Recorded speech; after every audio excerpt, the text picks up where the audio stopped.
Welcome to my channel. My name is Linda. I have some fun crafts for you today. So what are we waiting for? Let's get started. Today we'll be working on some country rustic farmhouse. How many descriptive words can I get in there? Spring, summer, home decor. Let's get started with project number 1. For this project, I wanted some stencils, and I thought our Dollar Tree carried stencils like this big, and maybe ours is just out. But I did find these huge stickers at a local store, and they are tall, a little over 5 inches. And then the width is about 3.5 inches. And I figure, I can reuse the stickers and things like that. I'm going to be using some fabric for this. The one on the left is just a machine quilt I got off Wayfair, and been cutting that up. This upholstery fabric is from Hobby Lobby. This kind of crinkly looking fabric is Hobby Lobby. And then this is another machine quilt I got off eBay. So I'm just going to cut out the stickers that I need. I'm just going to spell bloom. Now, yes, I could have just printed these off my computer, but I thought these are already sticky, and I'll actually have 2 options when I pull the stickers off. I've got the, the positive and the negative, and then they were just right there, and they were handy to buy, and I didn't have to print anything out, and so there you go. So I'm just going to stick the 3 letters I need off of this upholstery fabric from Hobby Lobby. I love it because it's got a little texture to it. And I believe I got it for around $15 a yard on sale, which sounds like a lot, but the width of it and everything, it's almost like 2 yards in one. And then for the O, I'm going to cut it out of this pretty rose comforter material I got.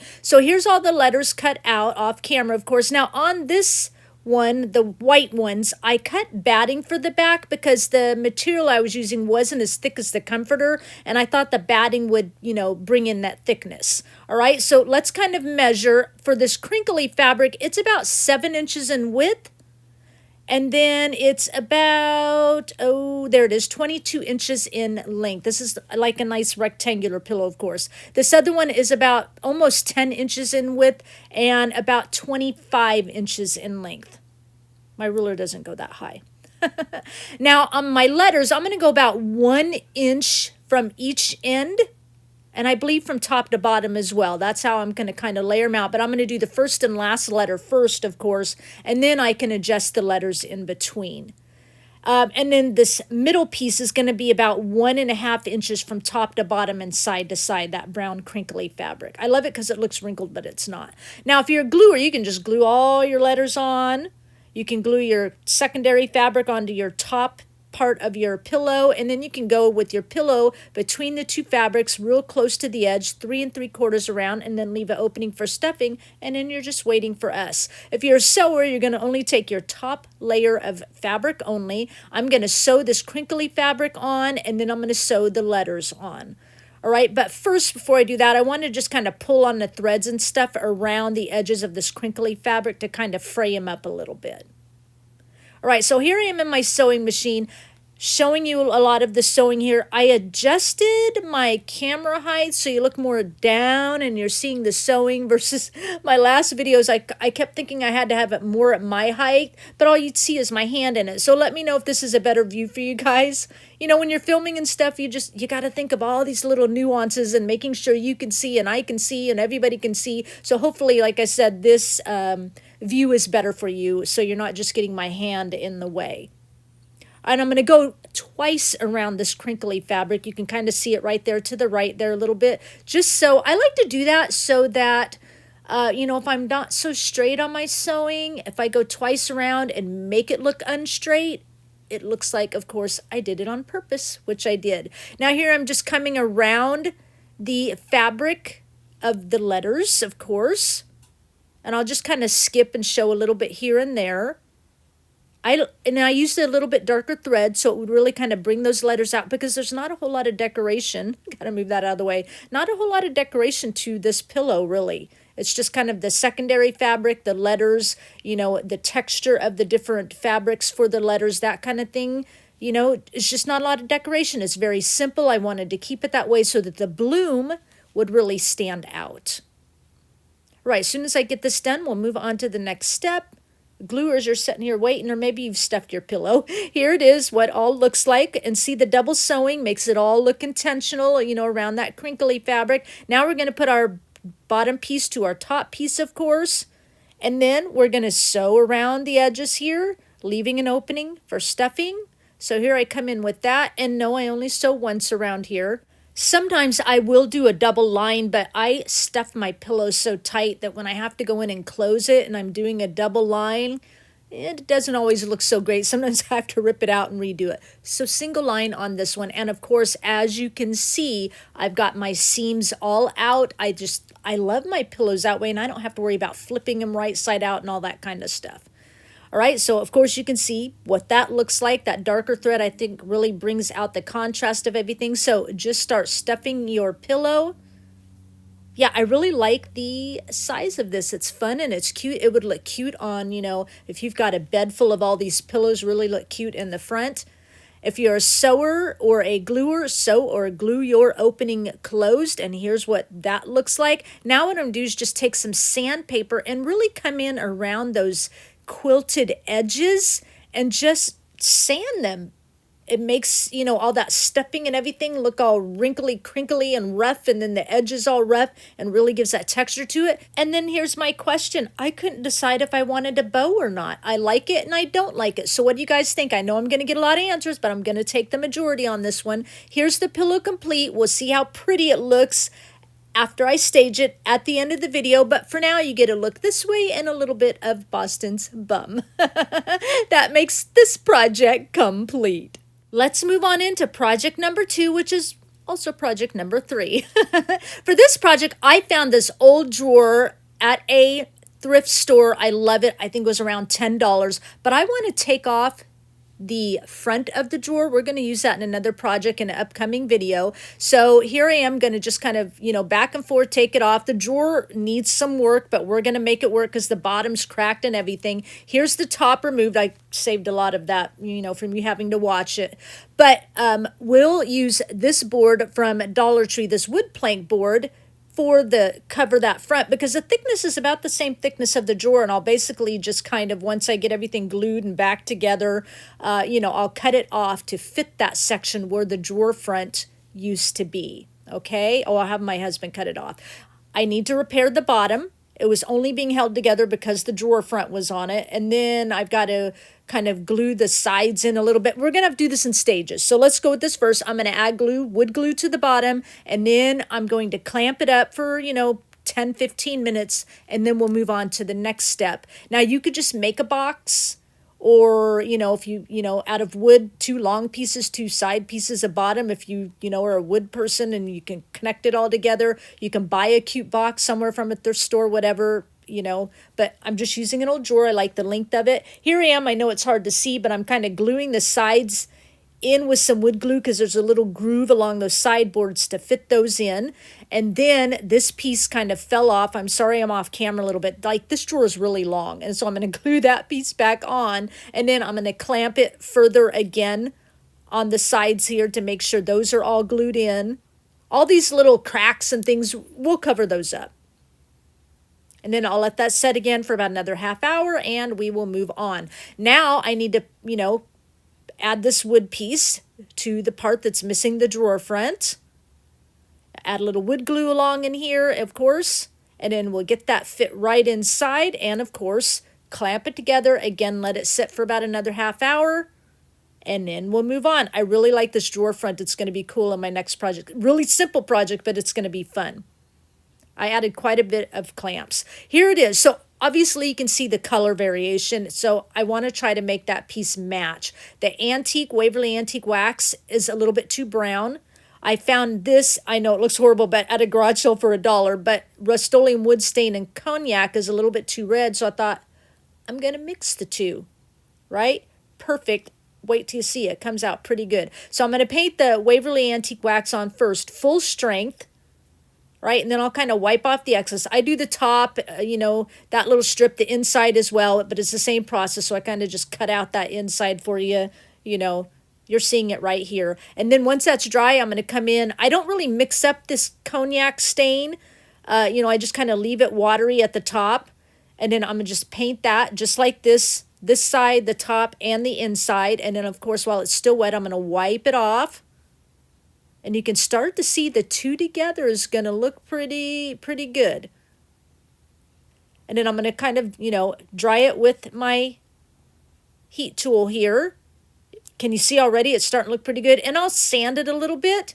But look at that process. Here's it sanded. I think we did a pretty good color match between the two brown and the two red. Kind of gives it that old rusty tone. Now in the front, I'm going to start with Dixie Belle drop cloth here. Dixie Belle paint in the color drop cloth. And just, you guys know how I like to kind of, if you're, been with me a while, I like to do this when I'm getting ready to do a design on the front. It helps it stand out. I'm thinning out the paint with water. And then once it's dry, I'm going to come in and really sand it and distress it and make it look just really subtle in the background. But it's going to help our design, of course, like I said, to stand out.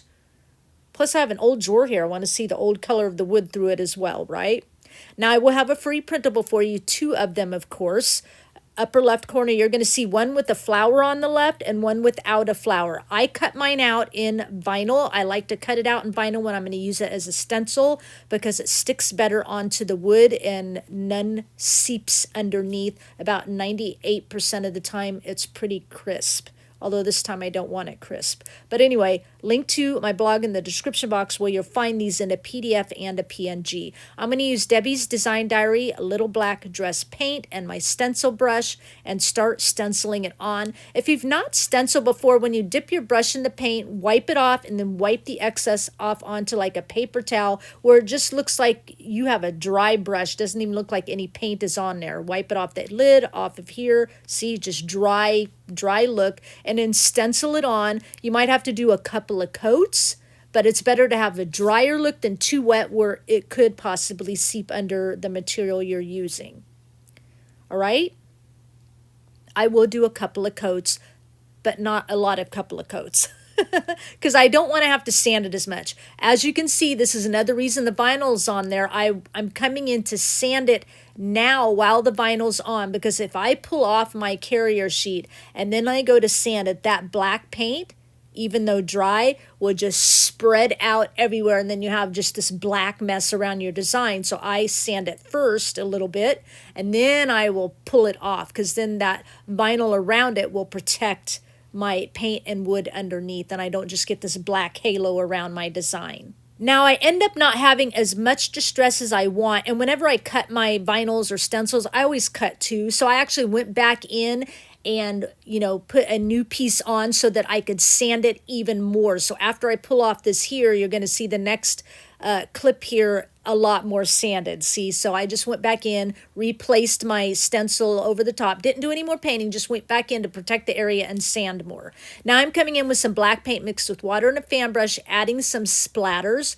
Very, very minimal, but there's some there. Now this part, these are barrel rings, really rusted out, really like they've got the patina on them. They are awesome. And a friend of mine sold them to me. I got 4 of them for $5 each, and I had my husband cut one in half. And I love this half of it because it's got this kind of little design concept on it, but it's just beautifully rusty.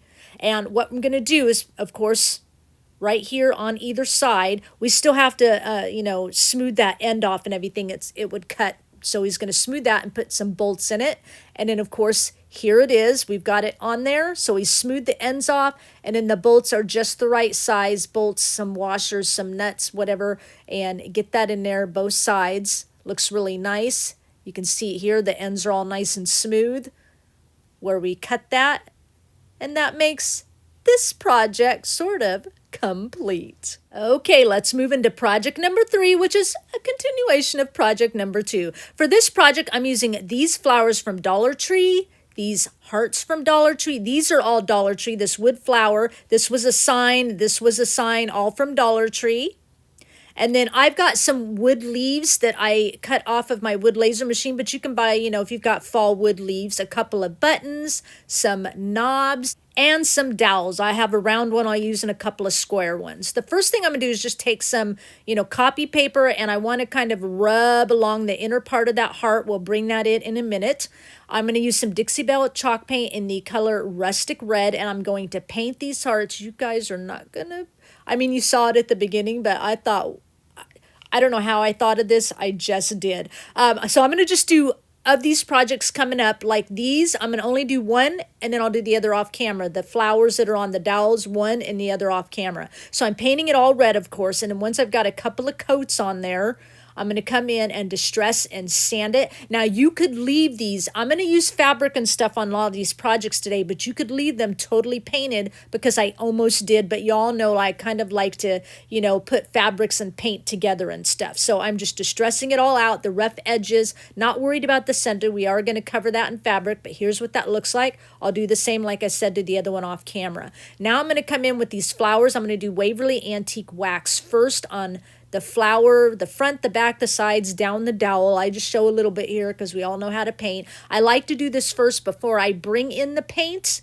which is going to be the drop cloth paint from Dixie Belle. Here it is right here. And of course I stained the wood buttons. I end up changing that other unpainted wood button at the bottom because I had like some kind of sheen on it and I couldn't sand it all the way off, so I just grabbed another one like the top one. Anyway, painting that, and now once I go to sand, that Waverly wax will pop up around and bring in some, you know, definition, some distinction instead of just a light color paint on light colored wood. All right, and then of course sanding the button, and then I'll do the rest off camera.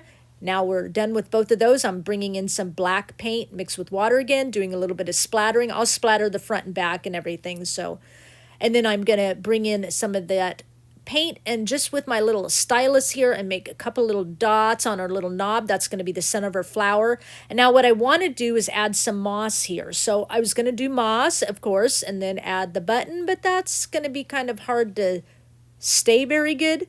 So I've got just some extra wood pieces. I keep all my little wood pieces when I use my laser machine. You could use cardboard, of course. And I'm going to glue 2 of these to the back of each button to raise it up. And then I'm going to add glue around that. And then that's where I'm going to add my moss. That way it doesn't interfere with gluing the button onto the flower, because I'll move that out of the way, expose those little wood pieces or cardboard, and that will glue to the flower. Okay, just like that. There we go. We just made some space around it is all we did. Makes it better so that everything that gets glued down stays glued down, I guess to say. Just like that. And then, of course, bring in our little knobs here, little wood knobs, and glue those in the center for like the center of our flower. Perfect. So these are all painted, ready to go. Keyword is these are all painted. All right, now, so my leaves, I'm using this gypsy green, all right, from Debbie's Design Diary chalk paint. And then I've got some here. All I did was mix some white into it to lighten it up. I just wanted to show you that because that other's way too dark for me. I'm going to come in with the stain first because this wood is really light. I mean, you don't have to. I just like those brown tones coming up through the paint whenever I go to sand and distress, especially for something rustic. And then, of course, I'm going to come in and paint after the wax is dried, and I do both sides. And then, of course, I'm going to come in and sand and distress. I'm probably on the back side here of the leaf because I'm not seeing much of the brown tone come in, but you get the drift. I sand both sides. Now we're going to come to that little heart. Remember at the beginning, we kind of did this around the center of our heart with the paper. I'm cutting that out. And then I'm going to come in about 1/4 of an inch, and I'm going to redraw that perimeter because I don't want it to fit the heart exactly. I want it to be a little bit short, the center of that wood heart. Cutting that out so you can see what it looks like here. And then that's going to be my pattern. And then I'm going to bring in some batting. You guys know I like to do that, but you don't have to use batting. And some fabric. I'm cutting out 2 at a time. It's going to be 1 piece of batting and 1 piece of fabric for each heart. Remember, our flowers were all painted. These hearts are going to be painted and fabric, and then our big flower is going to be all fabric, so that each of them kind of go together and unifies the paint and the fabric theme. Do you understand what I'm saying? So I'm just cutting this out. It's how my brain operates. I'm sorry. Cutting the fabric out. Perfect. So we've got 2 of each, and then like I said, 2 pieces or 1 piece of fabric, 1 piece of batting per heart. And then if you're a gluer, you can just go ahead and glue both of these down to the center of the heart. This is what it looks like here. Gluer, boop. I'm going to sew around it. I'll just do that off camera, and then we're going to lay them in the center here. Looking really cute. All right, so there's Bella coming to join us. We had Boston's bum before, now we'll get Bella's. So here's, and a little bit of head there, I guess, too, a little bit of her face. Here's the thing already sewn, and what I'm doing is I'm pressing it down. I'm kind of, as the glue gets tackier, it works a little easier. You kind of push it in toward the sew line, and it'll kind of like bubble up a little bit. It'll kind of look a little quilted. Do you understand what I'm saying? And as it gets tackier, like you can see here, it'll as you push it in toward the center of your fabric, basically. And you could do this with gluing too. If you're a gluer, not a sewer, just kind of push it inward toward the outer edge and give it a little bit of a puffy look in the center. Oh my gosh, why didn't I say that the first time? Now we're going to add our leaves, and now it looks like a strawberry. Don't ask me how I thought of that. I was looking up all sorts of strawberry fabric. I was going to do all fabric. And I'm like, I don't know, I was looking for hearts to, how can I make it look into strawberries? And then I found these kind of silhouette hearts. And then I was like, I have big maple leaves. I wonder, because I was trying to figure out how I can put leaves on the top. Anyway, here's how I came up with it, and it works. So now what I'm doing, after I splattered the hearts, I just kind of marked where I want this to lay, and I'm going to glue these down. I know, right? They're freaking strawberries. I'm going to glue these down to the top. Make sure, it's where I marked it, because I know a little's going to show out the back. So I don't over glue here. Add this onto this side. The leaves are each facing different directions. Oh, these are so freaking cute. Anyway, now we're going to work with the flower. Like I said, you could just paint it all, because I was going to, and I had like a cute knob in the center, but I'm going to work it with fabric instead. I'm going to use this fabric like we did in our first project, and some more crinkly so it all matches. And then I like to buy these, this is placemat I've cut up. I like to buy them at thrift stores. I love the texture. So what I did is just took some typing paper and I traced that wood flower, cut 2 out of that one. The biggest wood circle, I cut 2 pieces of fabric and a piece of batting for in the center. And the smallest circle, I just cut out from that placemat.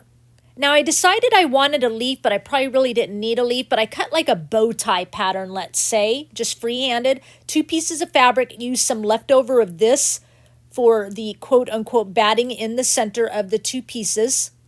And we'll just sandwich them together. If you're a gluer, you can go ahead and just glue this together if you like this idea. You can cut out just separate leaf shapes if you want. I'm going to sew around it, and here's what that looks like.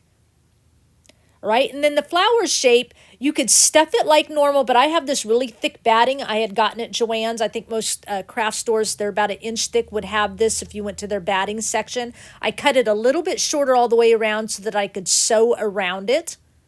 Okay? But if you're a gluer, you could just, glue your 2 edges, your 2 flowers together right at the edge between the 2 pieces. Leave the opening, a little opening there where you can stuff it, and an opening for a dowel. Okay, and then we'll glue our dowel in. Like I said, I've got this 1 inch thick batting. I'm going to sew around it, but I'm going to leave about 1 inch space right there in one of the little indents so that I can glue my dowel in there. Okay, so I'm going to pin it here. Left my dowel in here so I can kind of see how wide I need it to be. And then I'm just going to sew the 2 fabrics together right around the edge, probably about 1/2 inch in. No, it's 1/4 inch in. Here's what that looks like. Now I'm going to sew this together and then sew this on top. And I didn't sew it to this. I'm going to glue it because I thought this way would be easier, and it would kind of help those 2 pop up so they wouldn't just be flat on a flower and give it some dimension. If you're a gluer, you can just glue all these pieces right on top.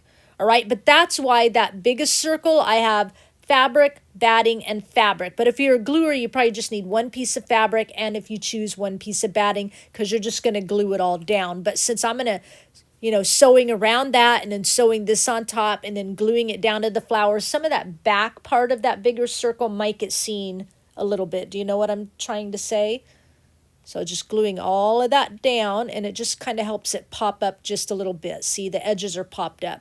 Now I have a big twine here I get from Walmart, and I'm just gluing that to a button for the center of the flower, and then I'll just glue that button down.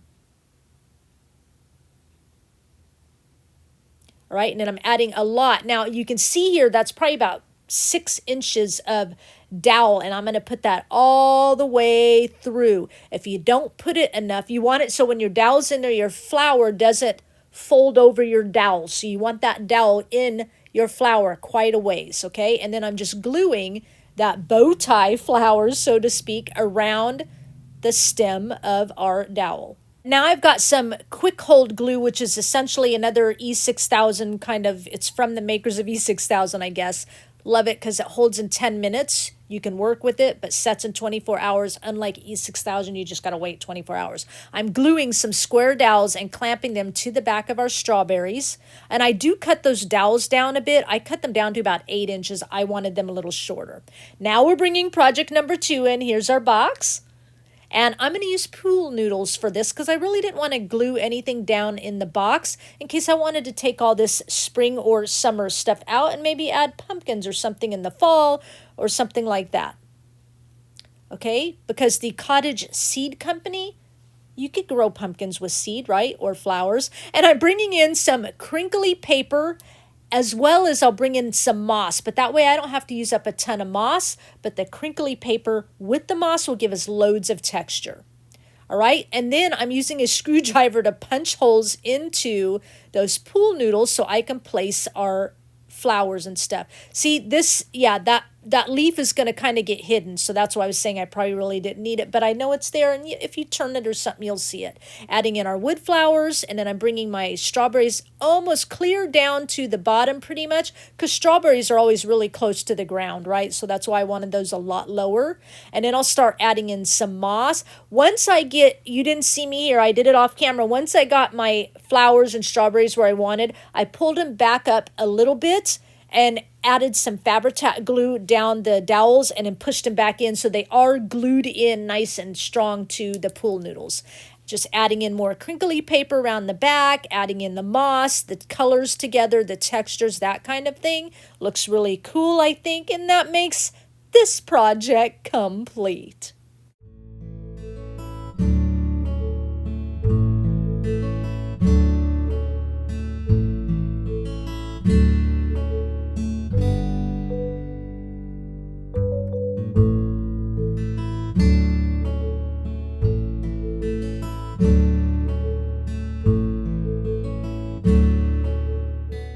So I hope you enjoyed all of these projects today. I don't know if we could call it 3 projects because it's really 2 projects, because 2 and 3 are 1 project, and then that makes number 1 project, which is 2 projects, but it's really 3 projects, and I've just lost it. It's okay. Oh, this is what you signed up for, right? I like to put a little humor in my videos. All right. Hope you liked our projects today, all of them. Leave me a comment down below and let me know what you thought of these, if you're going to make any of these. On a side note, even if you don't have an old drawer to pull apart, you can either make your own box, or if you have a really cute planter that you could kind of rustic up, or a vase, you can make the strawberries or the flowers. I think a container of cute strawberries would look really cute. I was really going to do that, but then I wanted to make flowers, so I combined the two. You know how my mind operates. And of course, the pillow is really cute. Again, leave me a comment down below. Let me know what you thought. And if you're going to make any of these, please give this video a thumbs up. It really helps my channel to grow. And if you walked in here for the first time, you're just checking things out, you're digging what you saw, make sure before you click off, you hit that subscribe button and notification bell so you don't miss out on another video from me. Now, before I go, I'm going to leave you with one final thought. With the influence of social media today, our thoughts and ideals have been swayed through the opinions and beliefs of others. Trust has been questioned, voices have risen, and the line between who is right and who is wrong may be more confusing.